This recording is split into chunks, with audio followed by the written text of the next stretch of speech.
night we got to Washington DC, we went up to the bar, and there was a guy at the bar, American guy, and I think he was from New York, and he was like saying, "Oh, this is fabulous, where are you going?" And he was like going through everyone, and they were like, you know, "I'm going to LA, I'm going to DC," and he got to me, and he was like, "I go to Detroit," and he just went, "Live every day like it's your last." I was like, what? No! So Detroit itself, when you just, it's such a lovely place, it just needs someone to love it, and you know, people there are so passionate about it, and I won't have a bad word said against it. We had this gathering today to welcome the US teachers, Fulbright teachers, who will be spending 1 year teaching in the UK. And they were welcomed by 20 UK teachers who just finished teaching in the United States. So this has been a real sharing of information.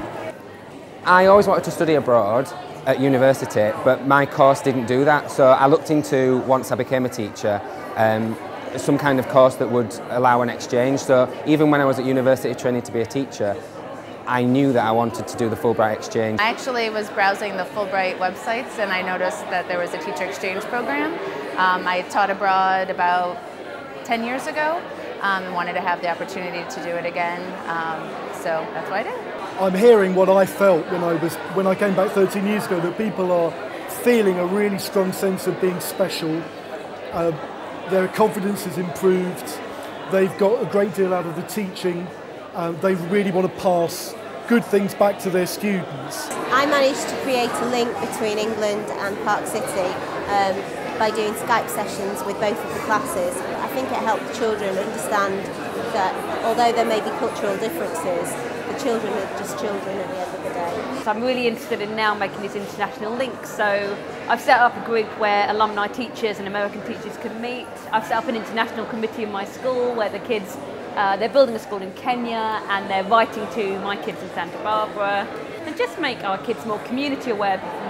I've learned to love teaching again, and I really sort of embraced all the differences there, and it was like, well, you don't do it how I do it, well, oh, let's give it a go, we'll see if it works. And equally, then they were like, oh, let me try your way, and oh, let's do it the British way. And so, you know, it was a real good exchange.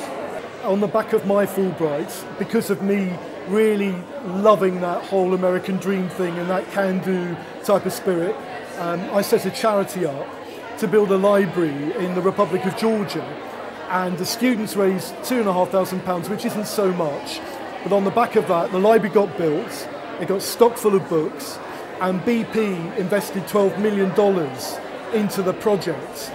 Had it not been for the Fulbright, I wouldn't have had any sense of that the confidence to deal with the media, or any of that chutzpah that you really get from Americans, where people just think, right, yes, I can, rather than, well, perhaps I can't, or I'll leave it till tomorrow. So I'd say to any English teachers, you must.